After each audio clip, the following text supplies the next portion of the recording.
오늘은 그리스도 복음에 합당한 삶을 살라는 말씀이죠. 그래서 우리가 그리스도의 복음에 합당한 삶을 살기 위해서 우리에게 전제가 되는 게 뭐냐면 임피테이션이라고 했죠. 전가. 우리의 죄가 그리스도께 다 전가되어서 나를 위해 십자가에 못 박히심을 우리가 보아야 돼요. 그래서 예수와 함께 내가 죽어야 돼요. 할렐루야. 그리고 죽었음을 느껴야 돼요. 그리고 이제 내가 새롭게 새 사람으로 빚어졌음을 시인하고, 그리고 또 뭐예요? 그리스도의 의가 내게 전가되는 거. 그리스도의 의가 내게 전가돼서 이제는 내가 산 건 아닌 내 안에 그리스도께서 사셔서 이제 의의 삶을, 또 하나님의 선한 열매를 맺는 삶을, 또 하나님의 영광을 나타내는 삶을, 믿음의 삶을 사는 그런 우리의 모습들이 있어야 된다는 거죠. 할렐루야. 그렇기 때문에 그런 삶을 살기 위해서 우리 마음의 결단이 되게 중요합니다. 마음이 사상이라고 했잖아요. 마음의 결단이 되게 중요해요. 그리스도로 옷을 입는다라는 건 표신하는 게 아니잖아요. 어떻게 보면 의사가 의사 가운을 입지 않으면 이상하더라고요. 의사 가운을 입었는데 안에는 다 추리디. 수술을 하러 갔는데 이거 어디 도떼기 시장에 장사하는 장사처럼 얘기를 하더라고요. 의사 선생님이. 수술을 안 하겠어요? 피는 안 박아요? 그럼 안 될 텐데? 안 붙을 텐데? 막 이러고 있어. 근데 안에는 막 추리닝 입고 슬리퍼 신고 위에 뭐 티 입고 뭐 운동하러 가려고 하는지 어쩐지 모르겠지만 가운도 어떻게 뭐 그냥 대충 고쳐놓은 그런 느낌이에요. 그래서 처음부터 신뢰가 잘 안 가더라고요. 그래가지고 핀 박읍시다 그러는데 지금 거절했어요. 알겠다. 무섭기도 하고 이틀 있다가 다시 했죠. 뭔가 의사는 옷을 입어야 돼요. 하얀 가운을 정결하게 딱 입고 복장을 제대로 갖추고 있어야, 그래야 신뢰가 가요. 그래서 환자가 자기 몸을 맡길 수가 있어요. 그렇죠? 그 다음에 경찰이나 군인도 마찬가지예요. 사복을 입고 그러고 다니면서 나 경찰인데 그러면서 막 얘기를 하면 신뢰가 잘 안 가죠. 그러면 파출소 같이 갑시다. 당신을 증명하고 난 뒤에 내가 뭔가를 하겠다고 이렇게 얘기가 돼요. 군인도 마찬가지예요. 군인도 아래는 군복을 입고 밑에는 뭐 군화를 신었는데 위에는 티를 입고 그러고 돌아다니면 뭔가 좀 이상하죠. 정복을 입어야, 그래야 신뢰가 되고, 또 군인도 또 경찰도 정복을 입고 있어야, 계급장을 다 정복을 입고 있어야 또 순종도 되고 순복도 되고 또 충성도 하게 되고 그런 거죠. 뭐 성직자도 마찬가지예요. 뭐 종교를 막론하고 성직자들이 뭐 입잖아요. 우리는 안 입는데, 우리는 안 입지만 승려들 승복을 입고, 그죠? 뭐 다 입죠. 그러면 그 입혀놓은 이유가 뭐냐면 거기에 합당한 삶을 살라는 거죠. 거룩하게 구별된 삶을 살고 도덕적 책임을 다하고 살아라, 그런 거예요. 그래서 우리는 항상 우리가 예배를 통해서 내가 그리스도인임을 확인하잖아요.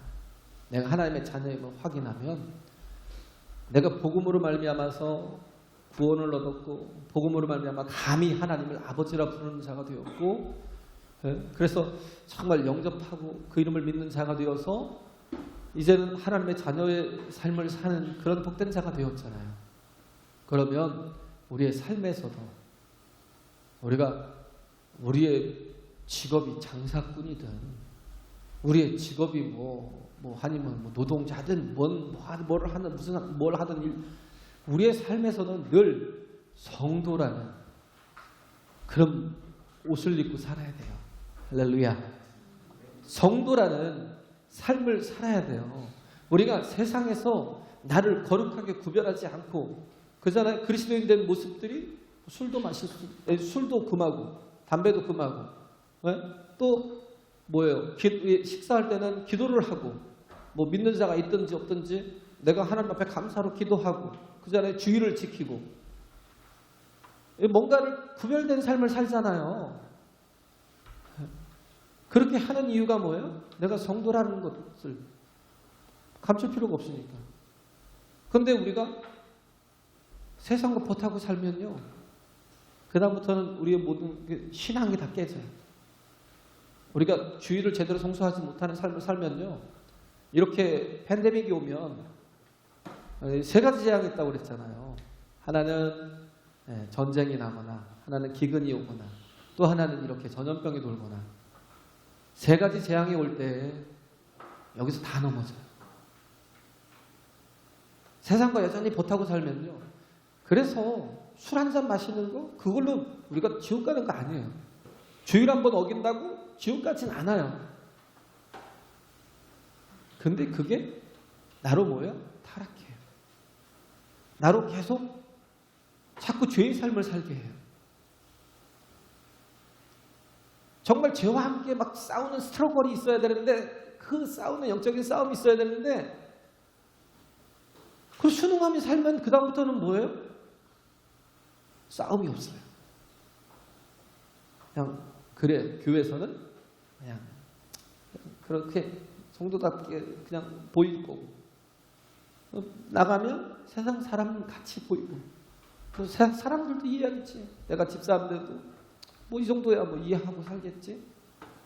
내가 성도인데도, 성도란 말 함부로 붙이긴 좀 그렇지만, 내가 교인인데도 그래도 세상 사람들도 이해하고 살겠지. 뭐 살아가는데 뭔가 사업도 해야 되고, 뭔가 교제도 해야 되고, 그러다 보면 그럴 수도 있겠지 라고 판단하고, 그건 뭐예요? 전혀 스트러글 하지 못해. 내 안에서 싸우지 못해.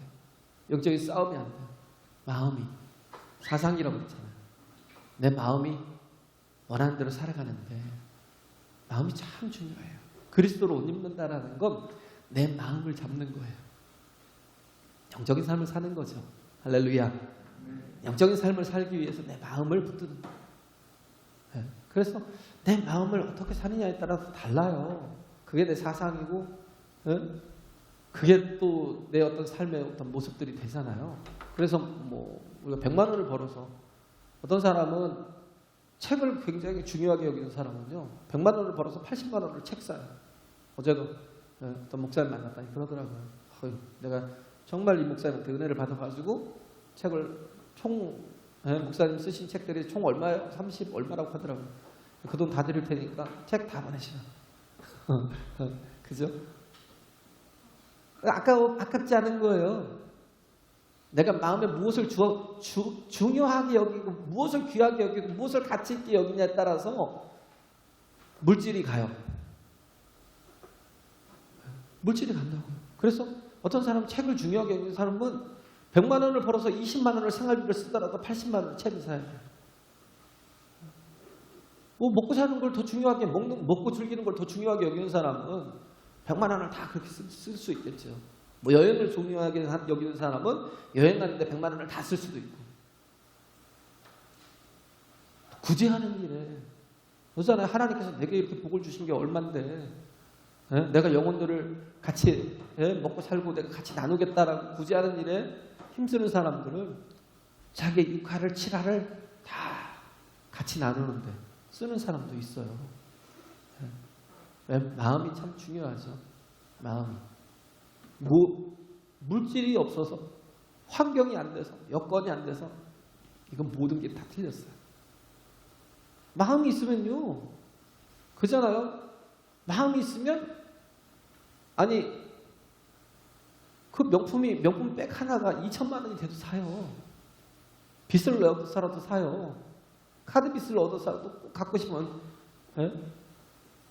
2천만 원이어도 차는 안 사도 그걸 사요. 명품 백이면 거기에 마음이 다 쏠려 있는 사람. 그게 사람이라니까요. 없어서 그런 게 아니에요. 없어서 11조를 못하고, 없어서 헌금을 못하고, 없어서 감사를 못하고, 아니요.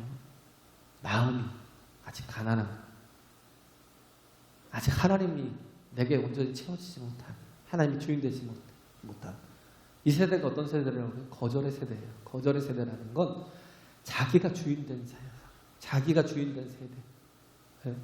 자기가 주인이 돼서, 그렇기 때문에 뭐예요? 하나님이 주인 될 자리를 내어주지 않아요. 하나님이 주인 될 자리를 내어주지 않으니까 항상 내 마음에 원하는 대로 살아요. 내 마음에 내키는 대로 살아요. 내 마음이 결정하는 대로 가는 거예요. 내 마음이 선택하는 대로 가요. 그래서 어떻게 보면 신앙생활을 하면서도 희망사항이 내 신념이 될 때도 있어요. 제가 침례 요한에 얘기했잖아요. 예수님이 칭찬하잖아요. 여자가 낳은 자 중에 이보다 큰 자가 없어. 그런데 뭐라고 그래요? 그런데 하늘에서는, 하나님의 나라에서는 지극히 작은 자라도 저보다 커. 왜 그래요? 자기가 가지고 있는 고집을 버리지 못해요. 자기가 가지고 있는 사상을, 자기가 가지고 있는 생각의 틀을 벗어나지 않아요. 제가 얘기했잖아요. 뭔가 배울 수 있는 사람은요, 자기가 가진 걸 다 내려놓을 수 있는 사람이에요. 근데 고집이 센 사람은요, 자기가 갖고 있는 것들을 증명할 수 있는 데 가서 배우려고 그래요. 아, 이게 내가 맞다고 막 주장하는 것들을, 그것들이 막 증명될 수 있는 그런 스승을 만나려고 그러고 그런 분들 찾아다니지. 하나님 앞에 진리라면 그 진리를 붙들려고 해요. 그러기 위해서는 내가 갖고 있는 세상 생각들, 사상들, 모든 옳다고 생각하는 것들 다 내려놔야 돼요. 내려놓지 못해요. 침례 요한이 그랬어요. 예수님께 보내잖아요. 누가복음 7장에 보면 예수님께 제자 둘을 보내요. 우리가 오실 일을, 우리가 당신을 믿고 신뢰하면 따르리까? 아니면 다른 일을 찾으리까? 감옥에 있으니까 자기가 직접 가지 못해서 우리가 당신을 따를까요? 아니면 다른 일을 기다릴까요? 이 말이 무슨 말이냐면, 나는 당신에게 침례를 주었고 세상 죄를 지고 가는 하나님의 어린 양이라고 소개했지만 당신을 보기엔 내가 메시아라고 인정할 부분이 없다는 거예요. 있어도 너무 적다는 거예요. 정의를 세우고 심판을 하고, 마태복음 3장에 나오는 3장 20절에 보면 나오잖아요. 도끼가 나무뿌리에 놓였으니 그런즉 그에 합당한 회개를 하라고. 예수님이 오시면 메시아가 오셨다는 거예요. 메시아가 오셨으니까 이제 어떻게 해요? 너희들은 다 죽었어요. 회개 안 하면 다 죽었어요. 정의를 세우고 심판을 하시고, 그래서 로마도 마찬가지예요. 로마도 이렇게 불의를 행하고 있으니까 저들을 예수님께서 당연히 메시아가 오시면 심판하시고 하나님의 능력으로 저들을 심판하셔서 저들로부터 자유를 주실 거야 하나님. 이런 생각들이, 자기의 생각이, 자기의 주관이 요한에게도 뚜렷하게, 침례 요한도 뚜렷하게 자기 주관이 있었어요. 그러니까 뭐예요? 자기를 내려놓고 주님의 메시아라고 그 증거를 보여줬으면 예수님을 받아들여야 되는데 받아들이지 못한 거예요. 여전히 내 주관이, 거절의 세대를 계속 살아가고 있는 거예요. 그러니까 예수님이 제자들에게 그런 말씀을 하시잖아요. 가서 본 대로, 너희가 들은 대로 가서 전하라 하는 거예요. 이사야서 35장 3절부터 5절까지인가요? 2절 3절인가? 이사야 35장에 보면 메시아에 대해서 나오잖아요. 메시아가 어떤 분이냐면 눈먼 자의 눈을 뜨게 하고,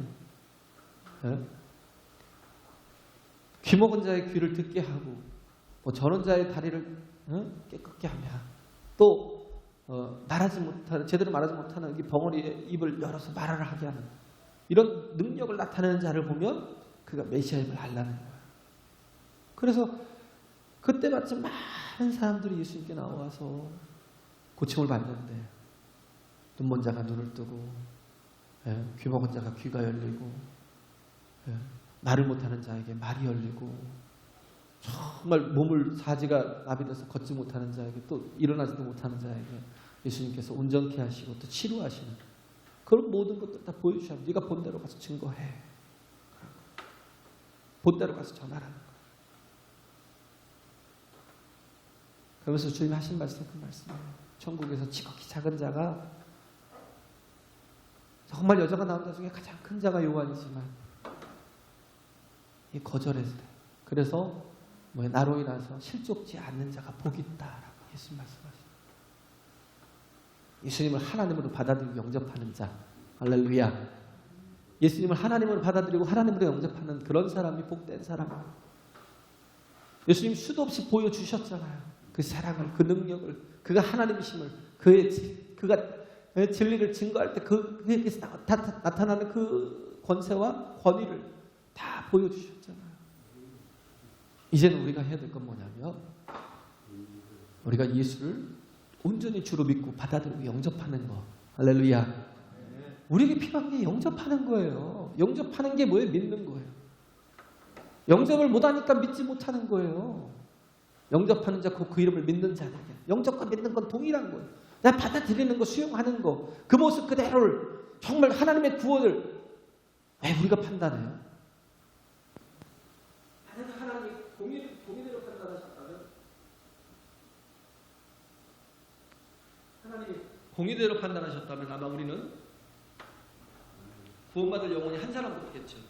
그죠? 우리는 하나님 앞에 다 버림받을 수밖에 없는 심판의 대상이잖아요. 의인은 없나니 하나도 없는.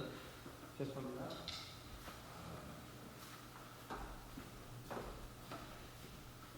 의인은 없나니 하나도 없는 심판의 대상이잖아요. 그죠? 그런 우리를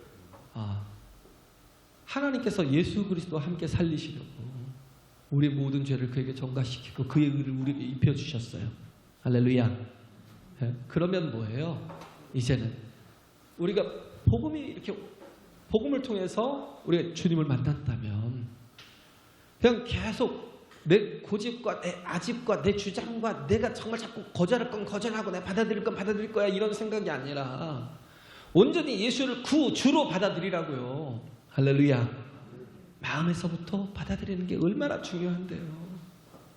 마음을 안 주면 사랑이 안 되잖아요. 그죠?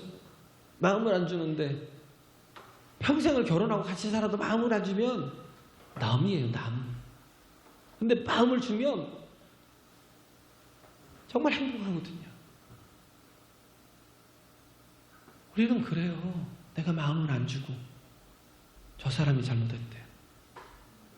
우리가 주님 앞에 마음을 내어주지 못하고 그럼에도 불구하고 주께서 능력이 없는 것처럼 생각을 하고 판단을 하고 항상 나는 그 자리에 있으면서 다가가지도 않으면서 그렇게 우리가 살고 있다고요. 그래서 우리가 결단하는 게 중요해요. 마음을 받아들이는 게 우리가 믿기로 할렐루야 믿음으로 살아가기를 작정하라고요. 그래서 히브리서 4장에 보면 4장 2절인가요? 21절 2절인가요?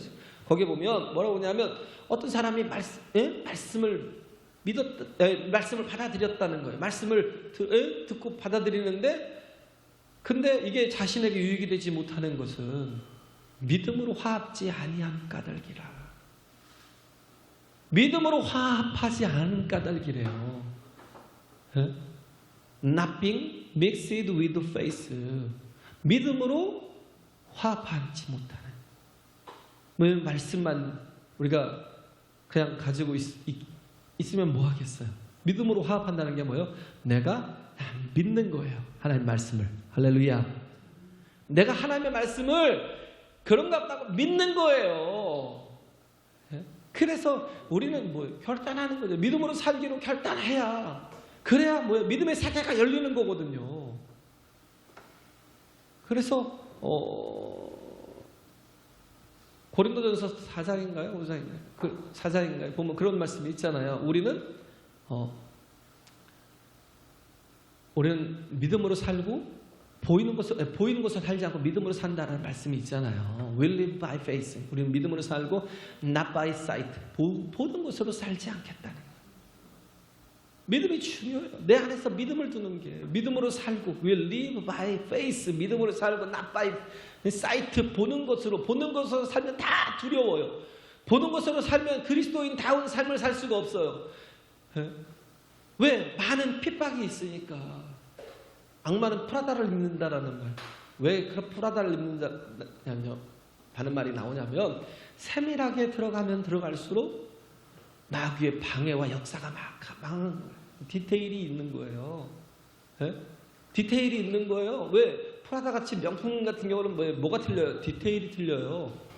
우리가 주님 안에서 정말 세밀하게 주의 뜻대로 살려고 하면 할수록 마귀가 세밀하게 우리 가운데서 역사하는 그런 많은 어떤 정말 방해와 그런 또 어려움과 난관들이 얼마나 많이 부딪히는데요. 그러나 그런 난관에 부딪힐 때에 우리가 뭐예요? 말씀을 세우고 그 말씀 앞에 믿음으로 화합하면 그럼 능히 이기고 내게 유익이 된다고요. 할렐루야. 왜? 하나님보다 전능한 분이 어디 있어요? 왜 자꾸 넘어져요? 조금 하려고다가 뭔가 온전한 믿음이 없으니까 조금 뭔가 하나님 앞에 이제는 좀 신앙이 들어갔는가 보다 좀 하는가 보다 하면 또 넘어지고 제대로 서지 못하고 온전하지 못하고 두려워하고 세상은 다 두려운 거 천지죠. 그래서 하나님께서 우리에게 우리를 보호하시려고 주신 게 율법과 성전이잖아요. 율법이라는 게 뭐예요? 나의 중심을 잡아주잖아요. 하나님의 율례와 법이잖아요. 율례와 법이잖아요. 그 법으로 나를 어떻게 해요? 하나님의 뜻대로 살게 하시는데 그럼에도 불구하고 우리는 넘어질 때가 있고 또 방해를 받을 때가 있고 낙심하고 낙담할 때가 있고 그잖아요. 우리의 그럴 때가 있어요. 율례와 법도가 있어도 제대로 지키지 못하는 연약한 심령입니다. 우리가 성도가 되기를 희망하지만 우리가 온전한 성도가 되는 건 아니에요. 그죠? 점점 그리스도 예수 안에서 하나님이 정하신 뜻대로 지어져 가는 거죠. 할렐루야. 그래서 여기서 우리가 사람들을 보고 실망했습니다. 이렇게 말하면 안 돼요. 우리는 오직 하나님만 바라보라고요. 사람은 얼마든지 우리를 넘어뜨리게 하고 얼마든지 나에게 실족해 하고 나에게 상처를 주고 그런데 하나님 바라보면요 움직이지 않아요. 끄떡하지 않아요. 모든 일에 견고하게 든든하게 설 수 있어요. 합력하여 선을 이룬다. 이렇게 정말 믿음으로 화합하면 어떻게 해요? 콘크리트 같이 말씀에 믿음을 플러스하면 콘크리트 같이 견고한 믿음의 신앙을 갖는다는 거예요. 절대 흔들리지 않는. 그런데 이런 믿음의 화합이 없이는 어떻게 돼요? 우리가 늘 넘어져요. 왜? 보는 것으로 살기 때문에. 바이 사이트. 보는 것으로 가지. 그리고 뭐예요? not by faith. 믿음으로 살려고 하지 않아요. 반대로 가요. 반대로. 그러다 보니까 늘 낙담하고 실족하고 넘어지고. 참 보면 어려워요. 낙담하고 실족하고 넘어지고 신앙 성도도 얼마 안 되는데 훅 하고 한 사람 넘어져 버리면 또 그게 굉장히 또 실족한 데서 일어나기 굉장히 힘들죠. 팬데믹이 오고 요즘 같은 때가 없잖아요. 지금 처음 겪는 거예요. 이 재앙이라는 건 제가 보기에는 제 생에 재앙이라는 건 처음 온 것 같아요. 전쟁을 겪은 것도 없고 기근을 그렇게 크게 겪은 것도 없고 그렇잖아요. 기근을 크게 겪어서 막 수백만이 죽었네 그런 데 소리도 없었잖아요. 네? 대한민국에. 또 전염병으로 그렇게 패스트로 인해서 40%가 죽었잖아요. 유럽에서는 중세시대 때. 근데 우리는 그런 것도 없었어요. 근데 솔직히 지금도 그거 없어요. 지금 딱딱 0.2%도 안 돼요. 한번 계산해 보세요. 확률로 따져 보세요. 0.2%도 안 돼요. 웬만한 사람은요, 건강한 사람은요, 이거 그냥 어떤 사람은요 모르고 지나가요. 모르고 코로나가. 진짜요? 모르고 지나간다고니까요? 솔직히 독감이 더 무서워요. 독감으로 죽는 사람하고 한번 비교해 보세요.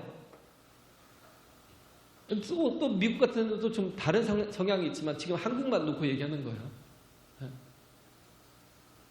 가만히 보면 얼마든지 이기고 얼마든지 지나가는데 굉장히 두려워요. 굉장히 떨어요. 그래서 뭐예요? 예배를 못해요. 예배를 못해요. 지금 우리가 그래서 뭐예요? 다시 다 돌아봐야 돼요. 교회론부터 우리가 당연하게 주의를 지키고 주의를 성수하는 거 그잖아요. 주의를 성수하고 예배하는 예배론에 대해서 우리가 이렇게 교회론에 대해서 다 뒤집어야 돼요. 신세 참배하는 거가 똑같아요. 그때도 설득하잖아요. 그냥 우리가 예의를 지키는 거야, 예절을 지키는 거야, 황제를 숭배하는 게 아니야. 여기서도 지금 황제 숭배잖아요. 황제 숭배. 그것 때문에 마지막 절에 30절에 보면 너희에게도 같은 싸움이 있으니 너희가 내 안에서 본 바여 이제도 내 안에서 듣는 바라. 너희가 나와 똑같다는 거예요. 황제 숭배 때문에 내가 지금 핍박을 받는 거지만 너희도 똑같이 핍박을 받는다는 거예요. 일제시대 때도 신사참배했잖아요. 그러면서 그들은 뭐예요? 아이 그냥 그거는 신앙과 다른 거야. 그냥 신사참배하는 것은 그 황제를 그냥 황제로 인정해 주는 거야 하면서 자기의 어떤 합리적인 생각으로 모든 걸. 요즘도 마찬가지예요. 예배를 못 드리는 걸 합리적인 생각으로 다 덮어버려요. 아니, 교회가 이 정도는 해줘야지. 어제요, 제가 결혼식장에 갔더니요, 무슨 2m나 커녕, 여기는 그래도 양반이 막 따닥따닥 붙어가지고요, 꽉 찼어요. 얼굴이 바로 붙어 있더라고요, 바로. 어디 지나갈 틈이 없더라고요. 무슨. 근데 거기는 공무원들이 한 명도 안 나와 있어요. 세상 일은 그런데요, 표적이 지금 저기 때문에 신천지 때문에 표적이 교회가 돼버렸어요. 이제 교회가 떨어요. 예배를 못 드려요. 신앙이 그러다 보면 어떻게 해요? 떨어져 나가는 거예요. 누구로부터요? 그리스도의 지체로부터 생명으로부터 떨어져 나가는 거예요. 이게 너무 그래서 두려움이 있을 때 에스라서에 보면 어떻게 했어요? 많은 방해가 있고 두려움이 있을 때 그들이 했던 게 모이기를 힘쓴 거. 할렐루야. 모이기를 힘쓴 거, 히브리서에 나온 것처럼 어떤 사람들의 하는 것처럼 모이기를 패하는 그런 습관을 갖지 말라는 거예요. 모이기를 힘쓰라는 거예요. 어려울수록, 두려울수록, 낙담할수록. 그 마음이 녹아서 물같이 된 아이성 하나를 치는데 웃기잖아요. 여리고를 치는데 담대했던 그들이요, 아이성 그 쬐끄만한 성 하나 치는데요, 마음이 녹아서 물같이 돼버렸어요. 한 번 졌다고. 36인이 죽었다고. 물같이 돼버렸어요. 덜덜 떨고. 우리가 그래요? 완전히 물같이 돼버렸어요. 예배를 제대로 못 드리고 뭐 무슨 목숨을 걸기는 그렇잖아요. 이게 또 하나의 이 타당성을 갖추는 게 뭐예요? 남에게 이렇게 피해가 될 수 있다는 말이에요. 남에게 피해가 될 수 있다는 말이에요. 그러니까 지금 막 큰 교회들이 우후죽순 다 넘어지면 그나마도 큰 교회는 뭐예요? 신앙 없는 사람들이 몇 퍼센트나 되겠어요? 신앙 없는 사람들이 되게 많을 거예요. 왜? 편하게 신앙생활을 하려고 간 거니까. 네? 얼마나 많은 사람들이 넘어질 것 같아요. 그런 생각이 들더라고요. 네? 우리가 이때에 우리가 해야 될 것은 두려움을 극복하기 위해서는 뭐예요? 모이기를 힘쓰라. 에스라에서 그래서 어떻게 했어요? 온 백성들이 모이기를 힘썼어요. 에스라서에 보면 3장에 보면 너무 두려우니까 두려울 때 모이기에 힘쓸 때 어떻게 해요? 그들이 기도했어요. 예배했어요. 할렐루야. 예배가 무너지면 다 무너집니다. 정말 예배가 무너지면 망한다고요.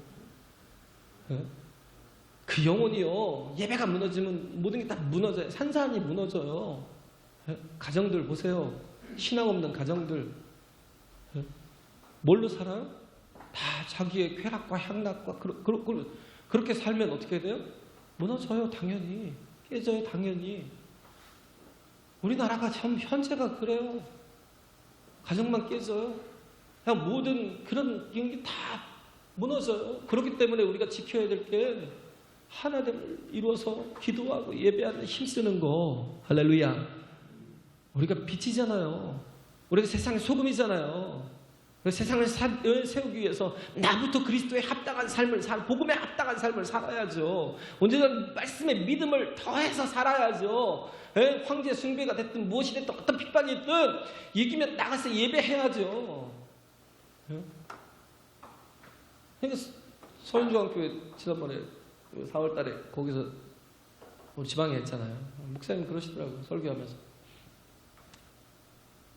예배를 40명 이상을 우리 공간이 우리보다 조금 우리만 한가요? 그렇게 해요. 한 200명 되는데 공간이 요만해요. 그러니까 두 번 나눠서 9시 예배 드리고 11시 예배 드리고 한 100명씩 나눠서 예배를 드렸던 걸 이제 한 40명 앉혀야 되니까 9시 예배 드려도 40명, 11시 예배도 40명. 나머지는 어떻게 해요? 그렇잖아요. 그래서 7시 예배 드렸대요. 7시 예배 꽉 채워서 드렸대요. 그냥 다닥다닥 앉아갖고 막 뜨겁게 예배드리고 드렸대요. 예. 그러면 전염병이 막 장난이 아니잖아요. 예. 끄떡없었다니. 저 그렇게 드렸다는 거예요. 예. 7시에 그래놓고 공무원들이 오면 우리 9시, 11시에 예배 드립니다.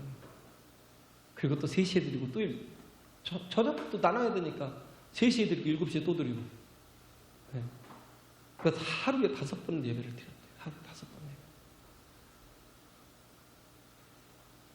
예배. 우리가 정말 세워야 될 건요, 우리의 자신이. 우리 교회가 왜 중요해요? 율법이 있는데 율법과 뭐가 있다고요? 성전이 있잖아요. 성전이 온전치 못하니까 어떻게 해요? 제사를 드리는 거예요. 하나님 죽이시겠어요? 율법을 어겼다고? 어떻게 해요? 죄를 사하는 제사를 드리는 거예요. 살 길을 또 주시는 거예요. 그러면서 또 뭐예요? 윤리와 법들을 가지고 지키며 살아가는 거고요. 할렐루야. 구약시대에 그게 있었어요. 신약도 마찬가지예요. 신약 때는 우리에게 중요한 게 뭐예요? 말씀이고, 또 하나가 뭐예요? 생명되는 게. 이게 끊어지면 아무것도 아니에요. 말씀이고 교회이고. 두 가지가 끊어지면요, 생명이 끊어진 거예요. 이 두 가지가 살아있어야 된다는 겁니다. 할렐루야. 말씀과 교회가 끊어지면, 내가 교회라고요. 우리가 교회라고요. 우리가 두세 사람이 내 이름으로 모인 곳에 그게 교회라고요. 함께, 주님이 함께 하시는 이곳이 교회예요. 우리가 모이기를 패하는 어떤 자들의 습관같이 하지 말고, 모이기에 전혀 힘쓰는 그런 하나님의 자녀가 되라는 거예요. 할렐루야. 네? 어떤 핍박이 있든지, 어떤 연약함이 있든지, 그리스도의 복음에 합당한 그런 삶을 살면서 승리하시는 저와 여러분들 되시길 간절히 바랍니다. 할렐루야.